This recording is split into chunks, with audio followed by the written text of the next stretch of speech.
تنویر واپس آ گیا۔ وہ آدمی آ رہے ہیں، ان میں سے ایک نارنگ ہے، تنویر نے کہا تو عمران نے اس بات میں سر ہلا دیا، جبکہ صفدر واپس نہ آیا تھا۔ وہ شاید اس لیے وہاں رک گیا تھا تاکہ ان کے یہاں پہنچنے کے بعد بھی نگرانی کرتا رہے کہ کہیں ان کے بعد ان کے آدمی اچانک نہ آ جائیں۔ تھوڑی دیر بعد نارنگ اور اس کے ساتھ ایک ادھیڑ عمر آدمی اس جگہ پہنچ گئے جہاں عمران اور اس کے ساتھی موجود تھے۔ سلام صاحب، نارنگ کے ساتھ آنے والے نے عمران اور دوسرے ساتھیوں کو دیکھتے ہوئے کہا۔ نارنگ نے تمہیں بتا دیا ہوگا کہ ہم کیا چاہتے ہیں اور اس کے معاوضے میں کیا دینا چاہتے ہیں، عمران نے اس ادھیڑ عمر آدمی سے مخاطب ہو کر کہا جو نارنگ کے ساتھ آیا تھا۔ میں نے سردار کو سب کچھ بتا دیا ہے جناب، سردار آپ کے حکم کی تعمیل کرنے کے لیے تیار ہیں، نارنگ نے جواب دیا۔ جناب، ہم غریب لوگ ہیں، آپ نے نارنگ کو جتنی رقم دی ہے اتنی رقم تو ہم پورے سال شکار کھیل کر بھی اکٹھی نہیں حاصل کر سکتے، سردار نے کہا۔ لیکن جن لومڑیوں کی کھالیں تم فروخت کرتے ہو وہ تو انتہائی قیمتی اور نایاب ہوتی ہیں، ان سے تو تمہیں انتہائی بھاری معاوضہ ملنا چاہیے، عمران نے کہا۔ آپ کی بات درست ہے، لیکن تاجر لوگ ہماری مجبوری سے فائدہ اٹھاتے ہیں اور انتہائی سستے داموں میں ہم سے کھالیں لے لیتے ہیں، کیونکہ یہ کھالیں باوجود نمک لگانے کے زیادہ سے زیادہ 1 ماہ بعد گلنا سڑنا شروع ہو جاتی ہیں، اور انہیں معلوم ہے کہ اگر انہوں نے یہ کھالیں نہ لیں تو ہمارے لیے 1 ماہ بعد یہ کھالیں بیکار ہو جائیں گی، اس لیے وہ ہماری مجبوری سے فائدہ اٹھاتے ہیں اور زیادہ منافع خود حاصل کر لیتے ہیں، سردار نے جواب دیا۔ نارنگ نے بتایا کہ تم کسی بڑے افسر کے سامنے پیش ہوئے تھے، کیا تم بتا سکتے ہو کہ اس سے کیا بات ہوئی تھی؟ عمران نے کہا، جی ہاں، وہ بڑا سخت مزاج افسر ہے جناب، یہ تو نہ جانے کیسے اسے ہمارے قبیلے پر رحم آ گیا، ورنہ ہمارے لیے اس کے علاوہ کوئی چارہ نہ تھا کہ سارا قبیلہ مقدس راستے سے بھاٹان جاتا اور وہاں بھیک مان کر گزارا کرتا رہتا، ہم تو بھوکے مر جاتے، سردار نے کہا۔ وہ باتیں دہراؤ جو افسر سے ہوئی تھیں، ساری باتیں، عمران نے کہا تو سردار نے شاگل کے ساتھ ہونے والی بات چیت دہرانی شروع کر دی۔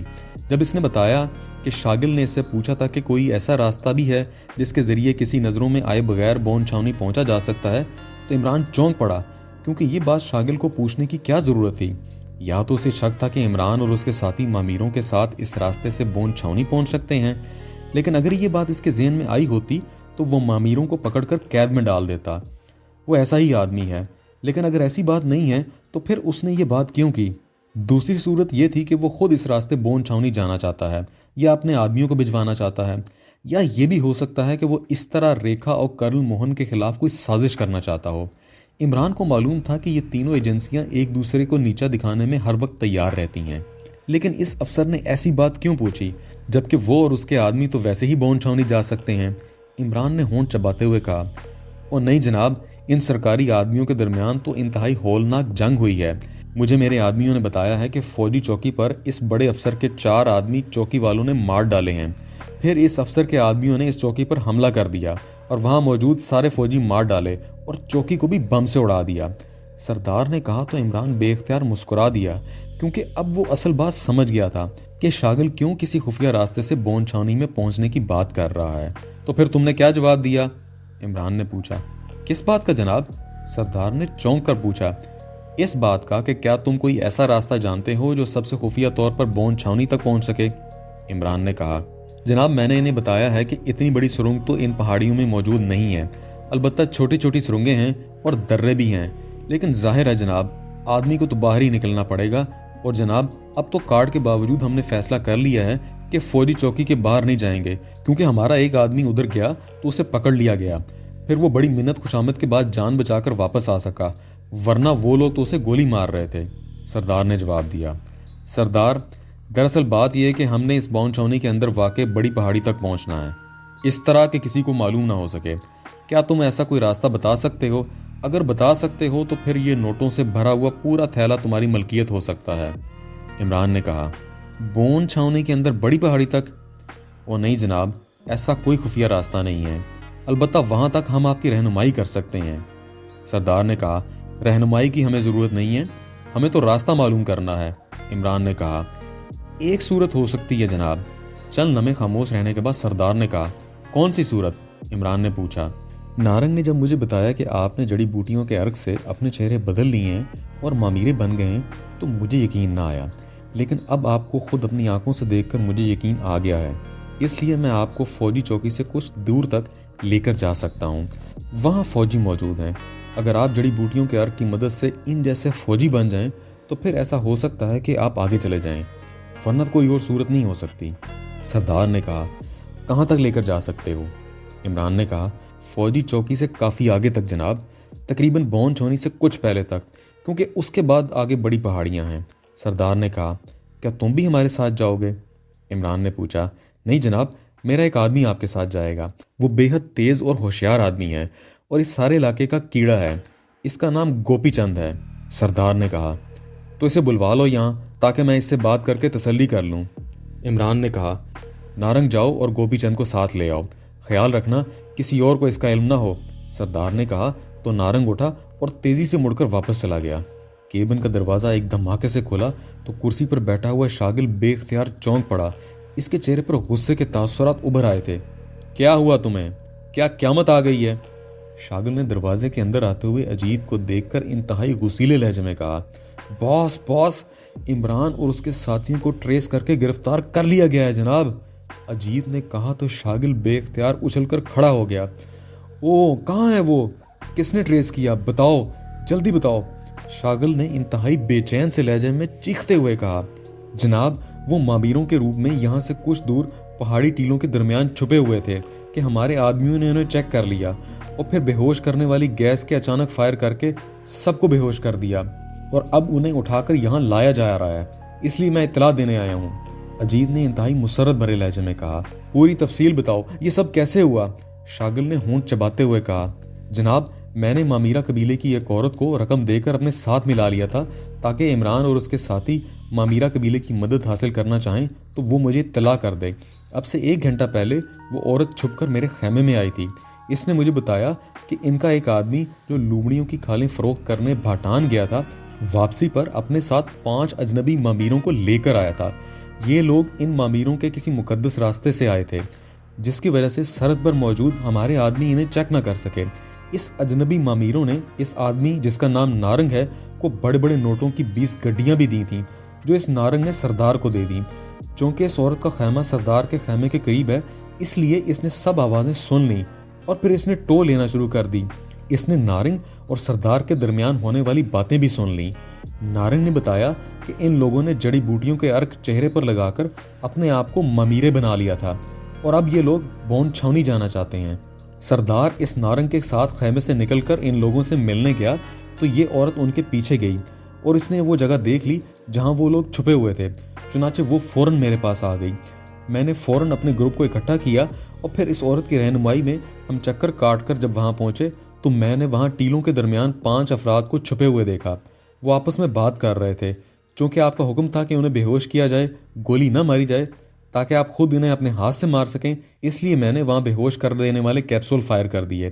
جب مجھے یقین ہو گیا کہ یہ سب بے ہوش ہو گئے ہیں تو میں نے انہیں اٹھا کر بڑی غار میں پہنچانے کا کہہ دیا اور خود دوڑ کر یہاں آ گیا تاکہ آپ کو اطلاع دے سکوں۔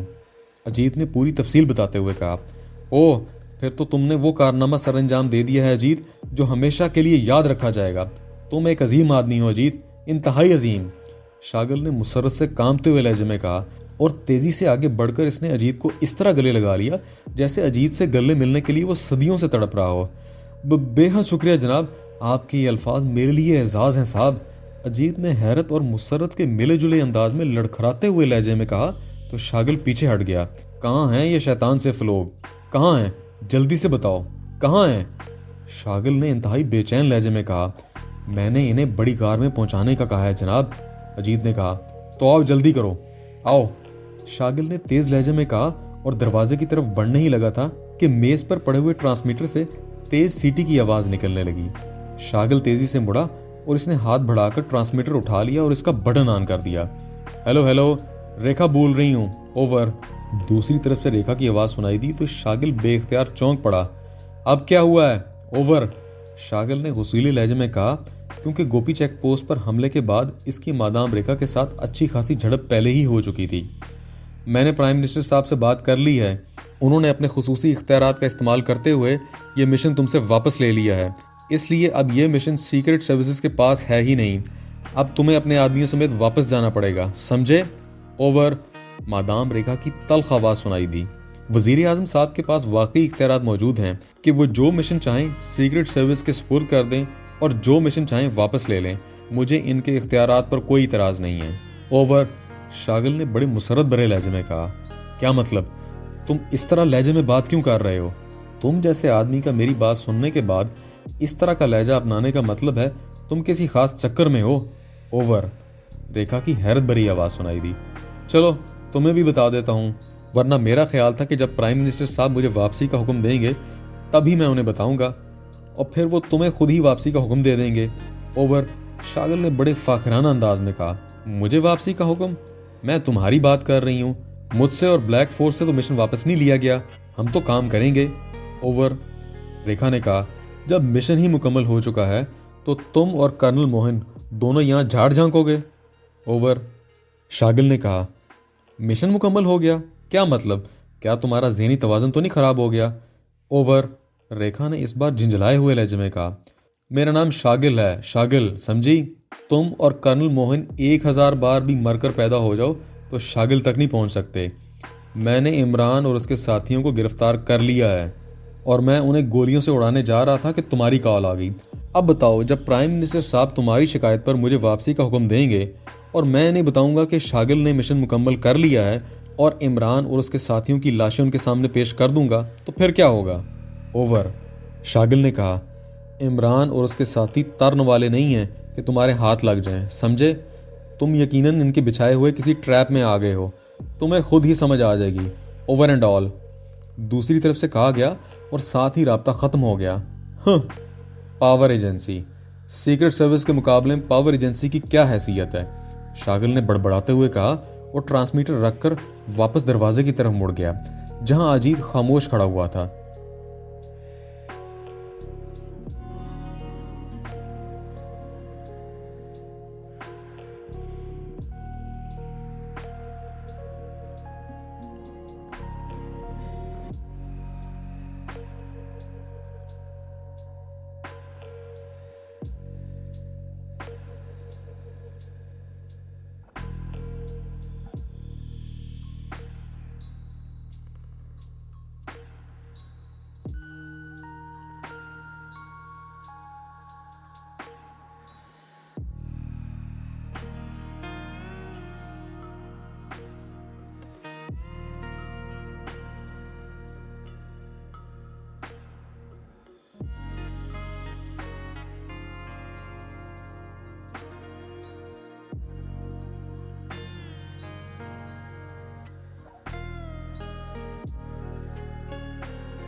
Like, comment, share,